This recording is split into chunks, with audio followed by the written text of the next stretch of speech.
Pada kesempatan kali ini, seperti biasa, kita akan membahas alur cerita film yang Ice Age dan dirilis pada tahun 2002. Film ini menceritakan sekelompok hewan dari zaman es yang berpetualang untuk mengembalikan bayi manusia pada kelompoknya. Cerita dimulai dengan tampilan tupai legendaris ikonik film ini yang suka mengumpulkan kacang-kacangan dan menyimpannya di tempat-tempat aneh. Tupai ini bernama Scrat. Walau tidak ada hubungan dengan jalan cerita, namun kehadirannya cukuplah menghibur. Tupai ini yang seperti biasa secara tidak sengaja menyebabkan kerusakan pada bumi karena kacang yang ia simpan.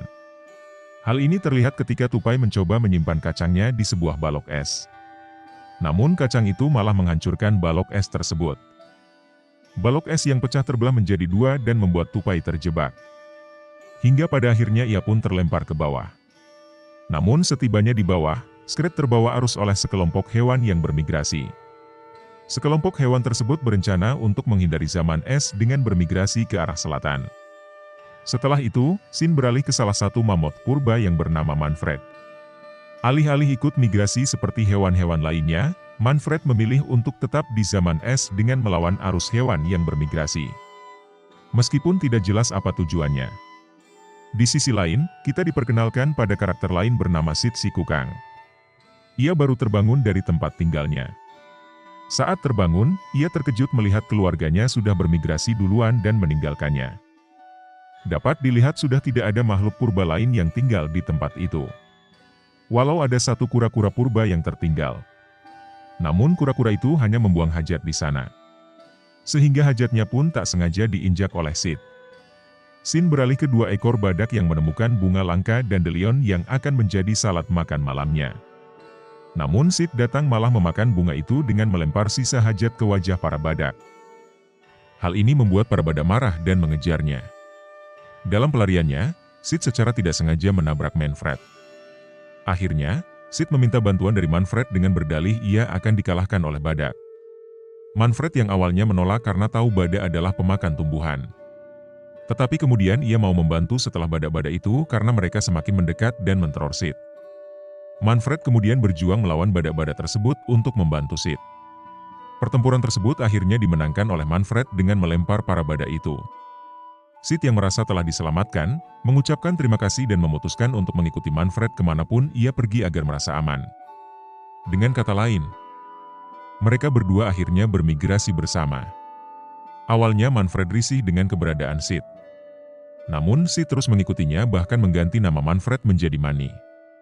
Dan mulai sekarang kita akan panggil mamut ini dengan nama Manny.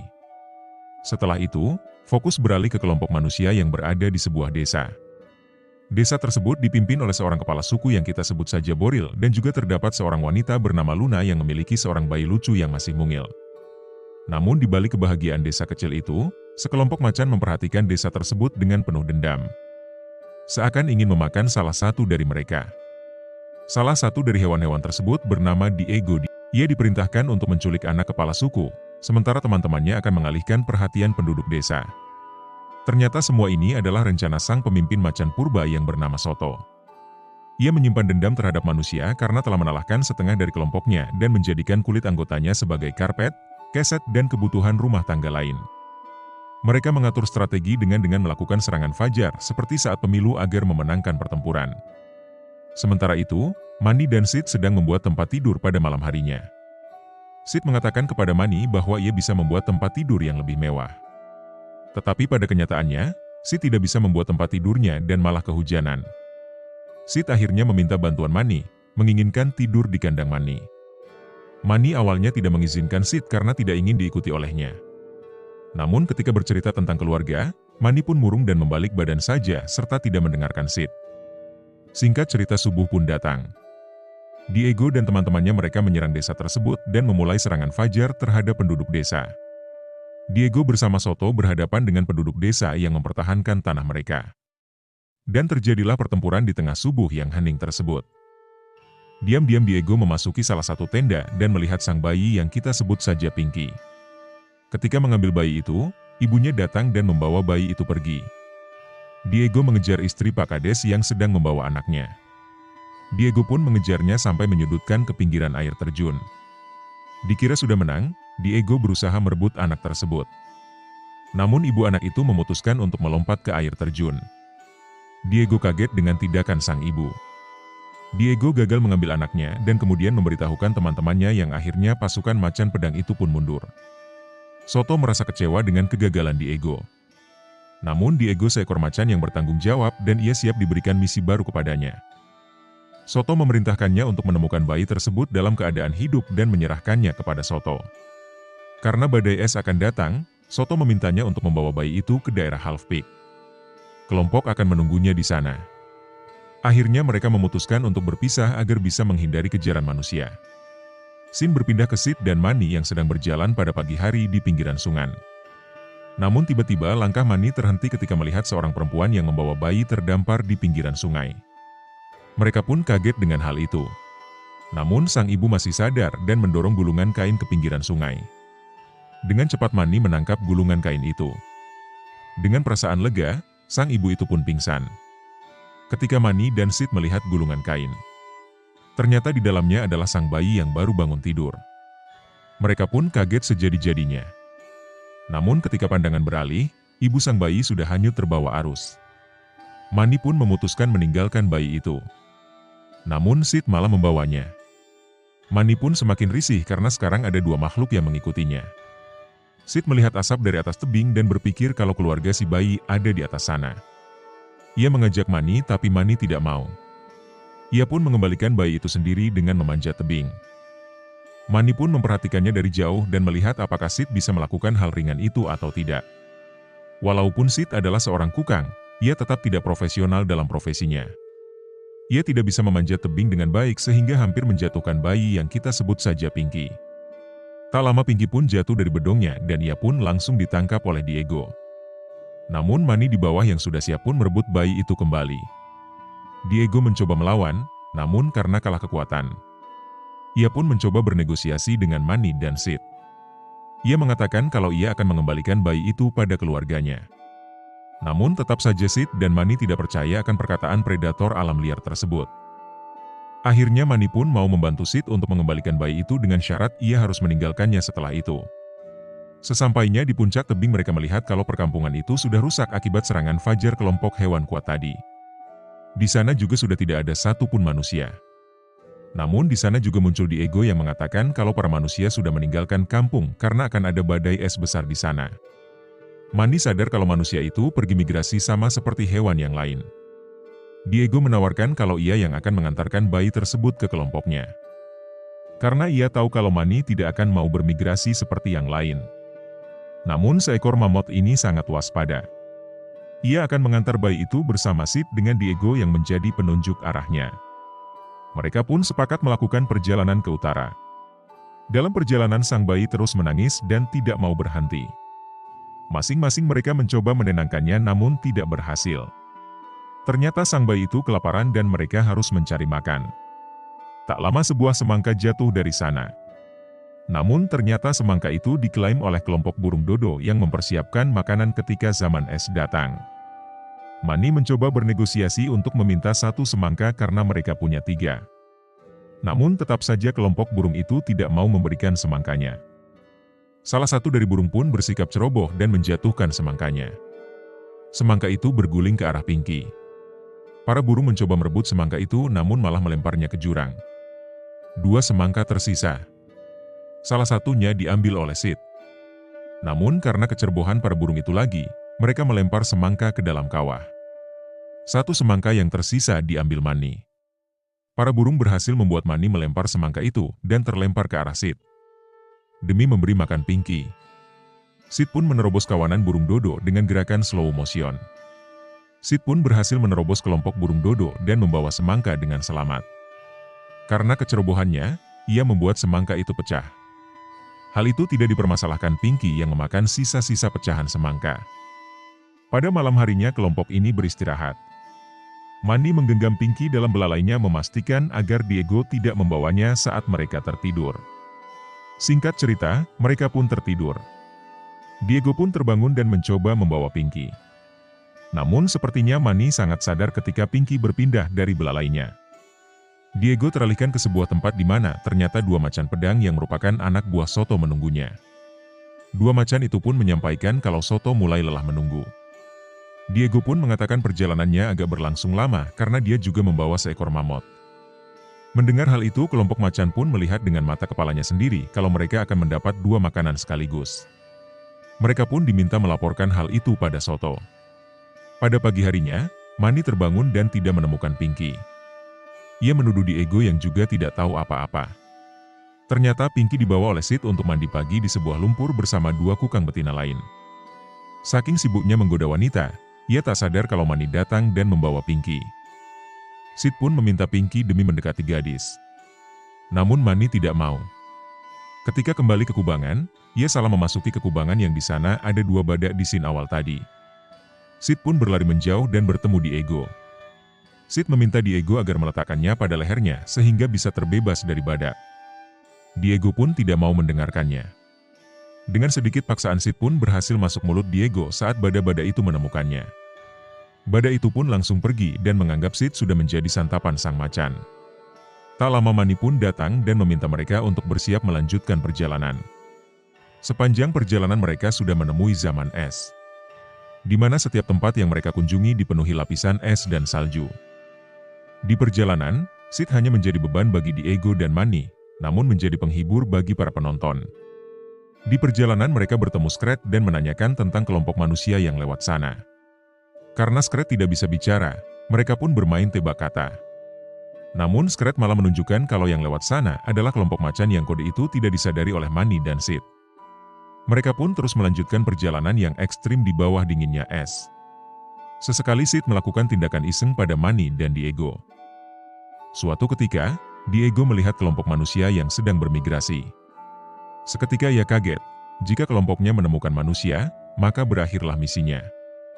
Jadi ia melihat sebuah gua dan mengatakan kalau ia menemukan jalan pintas. Tentu saja Sid dan Manny menolak karena gua itu terlihat berbahaya. Tak lama gempa besar pun datang dan memaksa mereka berlindung ke dalam gua. Sialnya pintu keluar gua tertutup rapat oleh bongkahan es karena guncangan tadi. Mau tidak mau mereka terpaksa mengikuti jalan pintas yang ditunjuk Diego. Mereka pun melanjutkan perjalanan di mana Sid menemukan makhluk aneh bahkan UFO yang membeku di goa es tersebut. Meski sempat tersesat, Sid pun bergabung kembali bersama kawanannya.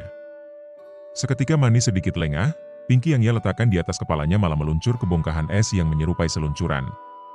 Mereka pun panik melihat Pinky meluncur sendiri dan berusaha mengejarnya. Alhasil mereka pun meluncur lebih dalam secara konyol demi mengejar Pinky. Singkat cerita mereka pun sampai di dasar goa dan mendapatkan Pinky. Mereka pun melanjutkan perjalanan menyusuri goa tersebut. Sampailah mereka pada ujung goa yang terdapat gambar-gambar dari peradaban manusia. Di sini Sid melihat beberapa gambar, salah satunya adalah kawanan mamut yang diburu oleh manusia. Sejenak Manny pun melihat gambar itu dan merasa bersedih. Dia sadar kalau manusia itu kejam. Memburu keluarganya untuk diambil bulunya agar mereka bisa bertahan hidup dalam dinginnya zaman es. Baru diketahui kalau selama ini Manny sendiri karena telah kehilangan keluarganya. Sedangkan mamut adalah makhluk yang memiliki kawanan. Namun yang ia lakukan sekarang adalah menyelamatkan anak manusia itu sendiri, walau anak itu adalah predator alaminya mamut. Tapi Manny masih memiliki hati yang baik dan memeluk bayi yang tak berdosa itu. Dia tahu kalau bayi itu bisa dididik dengan baik. Ia tidak akan seperti manusia kejam lainnya. Manny meletakkan Pinky ke punggungnya dan melanjutkan perjalanan. Sementara Diego juga terdiam melihat gambar itu.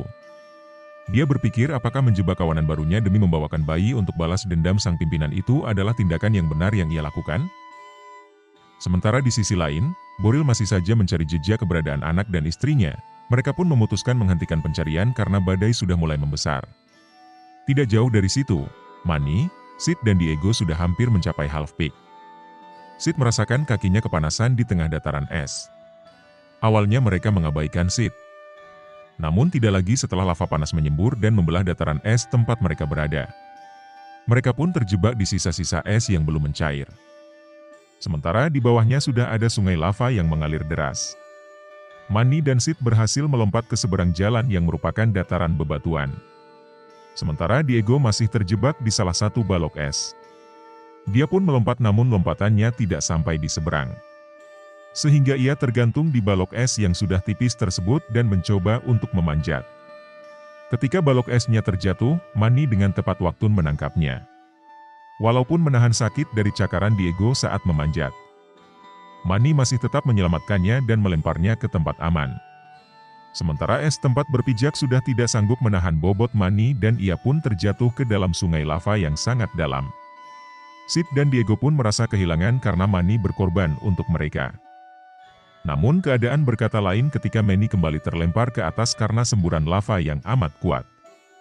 Alhasil Manny pun selamat walau agak teler sedikit. Diego pun bertanya alasan Manny menyelamatkannya. Karena boleh dikatakan mereka adalah musuh. Singkat kata Manny menjawab dengan itulah yang harus dilakukan dalam satu kelompok yaitu saling menjaga satu sama lain. Berpindah ke kelompok Soto yang sudah mulai lelah menunggu Diego. Mereka sudah tak sabar untuk menyantap mamut yang bersamanya.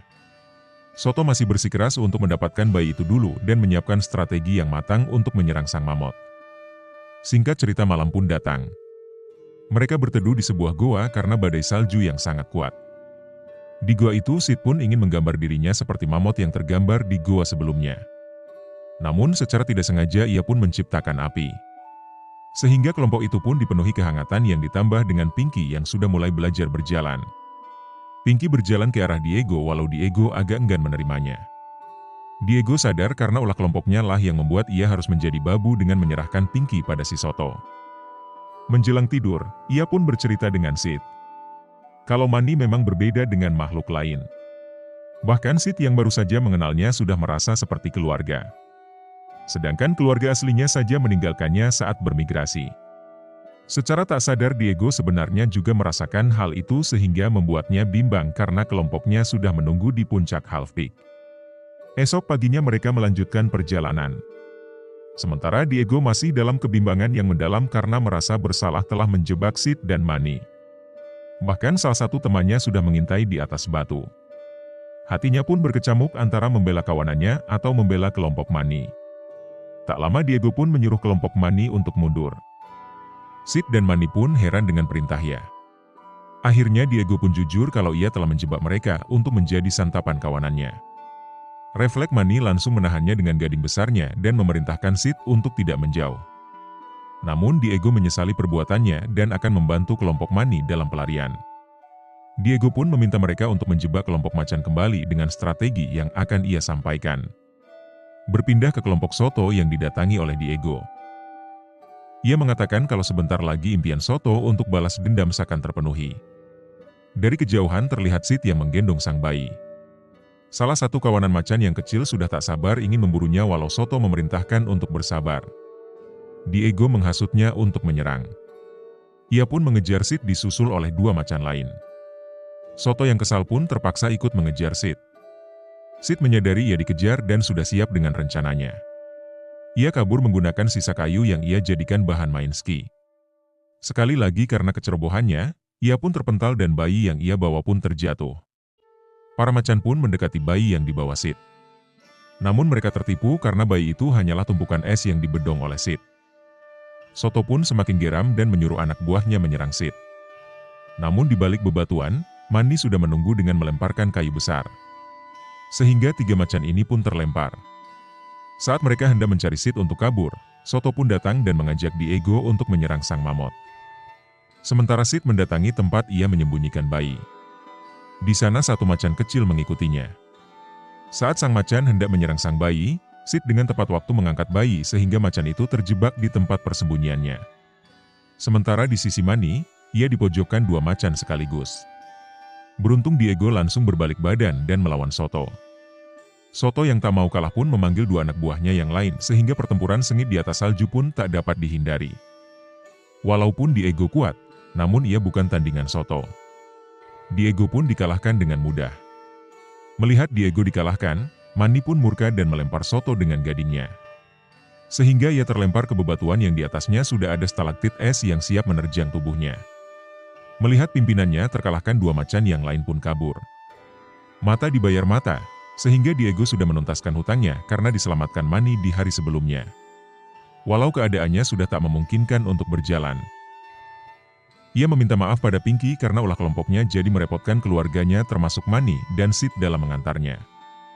Diego akan kalah sebagai hero. Jadi ia meminta Manny dan Sid melanjutkan perjalanan dan meninggalkannya.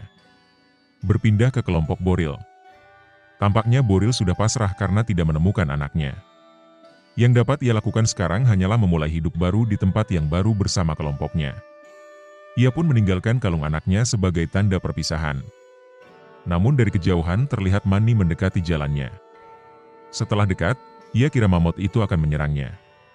Sehingga ia bersiap dengan tombaknya. Manny melempar tombak itu sehingga Boril tidak punya apa-apa lagi untuk melawan.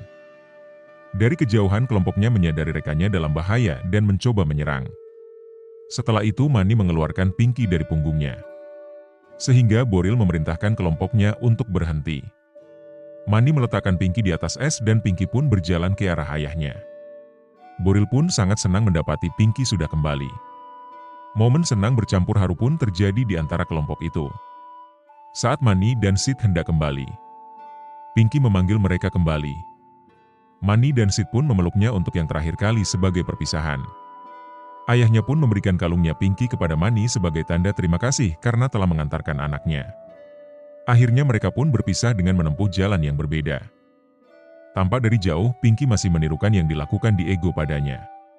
Manny dan Sid tidak sadar kalau Pinky sebenarnya telah melihat Diego dari jauh. Dan benar saja, dari kejauhan tampak Diego yang berjalan ke arah Manny dan Sid dengan langkah yang pelan. Sid dan Manny pun senang karena Diego baik-baik saja dan bisa kembali kepada mereka. Akhir cerita pun ditutup dengan Sid, Manny dan Diego yang sudah menjadi satu kawanan dan meneruskan perjalanan mereka sendiri. Film ini sebenarnya mengusulkan narasi yang gelap di balik kisahnya yang ceria. Salah satu teori tersebut berpendapat bahwa tema kepunahan dalam film ini mencerminkan perjuangan bertahan hidup yang lebih kelam di antara spesies, dengan zaman es itu sendiri sebagai simbol kehancuran yang tak terhindarkan. Karakter-karakter seperti Manny, Sid, dan Diego digambarkan sebagai sisa-sisa spesies yang berada di ambang kepunahan, bersatu dalam upaya putus asa untuk menemukan tempat di dunia yang perlahan membekukan mereka. Diego, yang awalnya ditugaskan untuk menangkap bayi manusia, mungkin melambangkan sifat predator dalam perjuangan bertahan hidup, di mana aliansi terbentuk bukan karena persahabatan sejati, tetapi karena kebutuhan. Perspektif ini menjadikan perjalanan mereka sebagai cerminan suram tentang kefanaan hidup dan kenyataan pahit bahwa kepunahan tidak dapat dihindari. Meskipun ada momen-momen lucu dan mengharukan dalam film. Keberlangsungan hidup Manny, yang merupakan satu-satunya dari jenisnya, juga mengisyaratkan masa depan yang lebih sepi. Pesan yang dapat diambil dari film ini adalah pentingnya persahabatan, kerjasama, dan keberanian dalam menghadapi kesulitan. Meskipun Manny, Sid, dan Diego berasal dari latar belakang yang berbeda dan awalnya memiliki tujuan yang bertentangan, mereka belajar untuk saling percaya dan bekerja sama demi mencapai tujuan yang lebih besar menyelamatkan bayi manusia. Film ini mengajarkan bahwa persahabatan sejati bisa muncul dalam keadaan paling tidak terduga, dan terkadang, kita harus melupakan ego dan kepentingan pribadi demi kebaikan bersama. Selain itu, film ini juga menekankan bahwa keluarga tidak selalu harus berarti ikatan darah, melainkan orang-orang yang saling mendukung dan melindungi satu sama lain, seperti yang dilakukan oleh ketiga karakter utama sepanjang perjalanan mereka. Sekian video kali ini, sampai jumpa di video lainnya.